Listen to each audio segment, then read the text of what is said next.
Andrew Mountbatten Windsor, formerly known as Prince Andrew, was arrested on suspicion of misconduct in public office. Emails from the January 30th U.S. DOJ release of the Epstein files strongly indicate that Andrew shared confidential documents with Epstein while Andrew was working as a British trade envoy. This is not, at least for now, about the women. It's about misconduct in office when it comes to what should have been confidential info. For example, on November 30th, 2010 email, which is after Jeffrey Epstein's 2008 sex crimes conviction, shows Andrew forwarded official reports about his trips to Vietnam, Singapore, Hong Kong, and China to Epstein. He doesn't say anything in the email. He just forwards on the documents.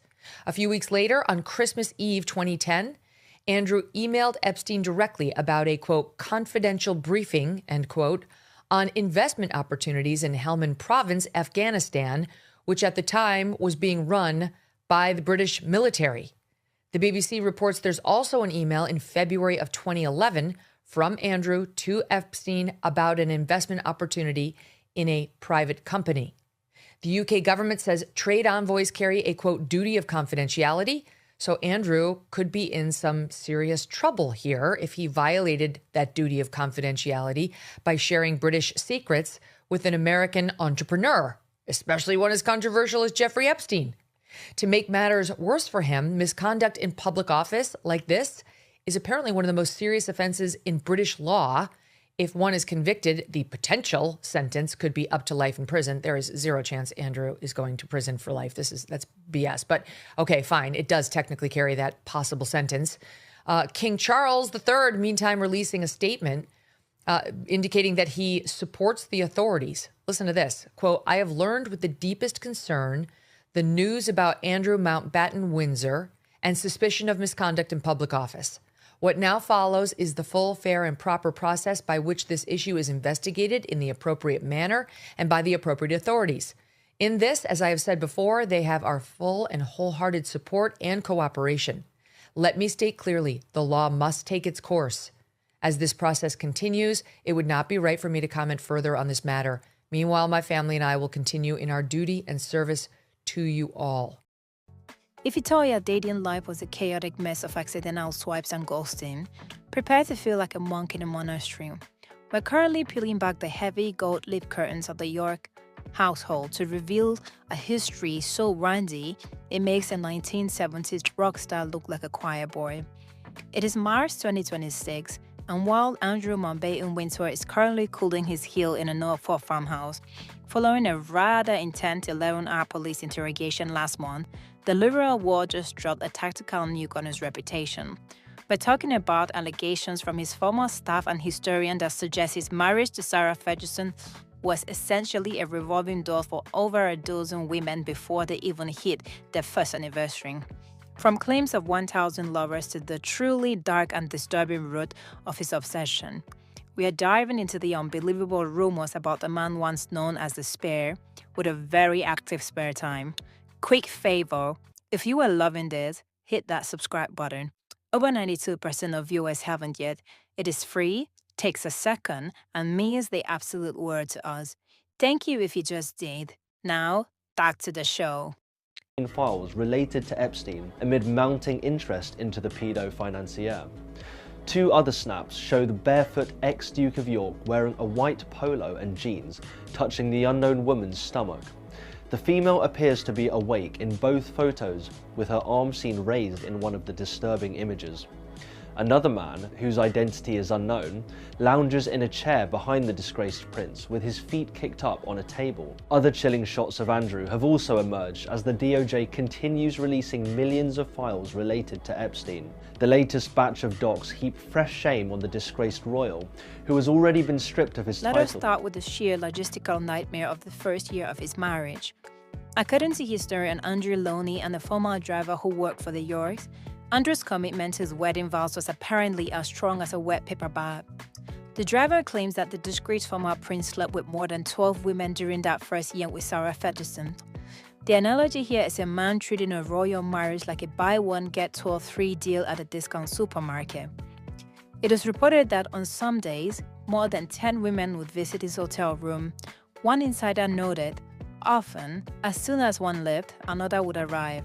Imagine being the security detail or the driver watching this human conveyor belt of extracurricular activity while the Duchess was presumably elsewhere.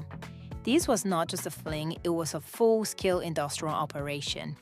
In 2026, as we look back at the trade envoy years, these claims paint a picture of a man who uses royal status not to sell British helicopters, but to facilitate the lifestyle that was disgusting in his blatant disregard for his partner and his position. For a beautiful, trustworthy 26-year-old Russian woman to meet Andrew. The convicted sex offender emailed the ex-prince in 2010, a year after his release from jail for soliciting prostitution from a minor. More than 2,000 videos and 180,000 images are included in the latest batch, which comes 6 weeks after a deadline mandated in a law signed by Donald Trump. But 12 women in a year is apparently just the tip of the iceberg. Donnie alleges that over the course of his life, Andrew has slept with over 1,000 women. This list reportedly includes everyone from nightclub staffs and political figures to adult film stars. It is a succession of partners that is almost mathematically impossible unless your entire calendar is dedicated to rendezvous. A friend of Andrew told Loney that intercourse is his big thing in life because he does not drink, smoke, or take drugs. All of that high-energy royal drive had to go somewhere. He was known as Randy Andy for a reason when he was younger, and according to those close to him, he never really stopped. The tragedy of this addiction is that his role as the UK trade ambassador gave him unprecedented access to beautiful women all over the world. He was a man who took full advantage of the royal shield, believing that his status made him untouchable. In 2026, that shield has been shattered, and the Randy Andy label has shifted from a shitty tabloid nickname to a dark indicator of a deeper problem. Perhaps the most chilling part of this dark passive habit intersects with late Jeffrey Epstein. In 2007, Epstein reportedly said of Andrew, "We are very similar. We are both serial intercourse addicts. He is the only person I have met who is more obsessed with expletive than me. We have shared the same women." Let that sink in for a moment. Jeffrey Epstein, a man whose name is now synonymous with the most deplorable crimes of the century, considered Andrew to be more obsessed than himself. This shared addiction is the suspenseful call of the current police investigation. When you are sharing women with a convicted sex offender, you are not just a lad about town, you are a liability to the British state. Andrew's vehement denials from his 2019 Newsnight interview are currently being shredded by the 2026 release of the Epstein files. The serial addiction label is no longer a joke, it is a potential motive for the misconduct in public office charges he's currently facing. However, every villain story has an origin, and the one proposed in Loney's biography is truly unbelievable. One source close to Andrew suggests that his problems began at a terrifyingly young age. The insider alleges that Andrew had his first sexual experience aged 8 and lost his virginity at 11 after a friend's father allegedly hired 2 escorts for the boys in a West End hotel. If this claim is true, it changes the narrative from one of sport entitlement to one of deep-seated trauma. The insider believes Andrew was a victim of sexual abuse at a very young age, which explains why he spent his adult life at high risk of self-abuse, depression, and risky sexual encounters. In 2026, we are much more aware of how early trauma can wrap a personality, creating a shattered individual who hides behind a mask of arrogance and random behavior. This does not excuse the disgusting choices he made as an adult, but it provides a suspenseful and dark context for why a man with everything would risk it all for a risky encounter. It suggests a man who was broken long before he ever met Jeffrey Epstein. As Andrew sits in his Norfolk farmhouse, waiting for the result of Misconduct investigation, these rumors about his past are becoming part of the public records. The royal family has been approached for comment, but the silence from Buckingham Palace is as loud as a gunshot. King Charles is reportedly distancing the monarchy from these deplorable revelations, ensuring that the York brand does not take the rest of the family down with it. Andrew is a man who lived his life in a revolving door of luxury and addictions, believing that the good day would never end. But the dark past is finally catching up with the present.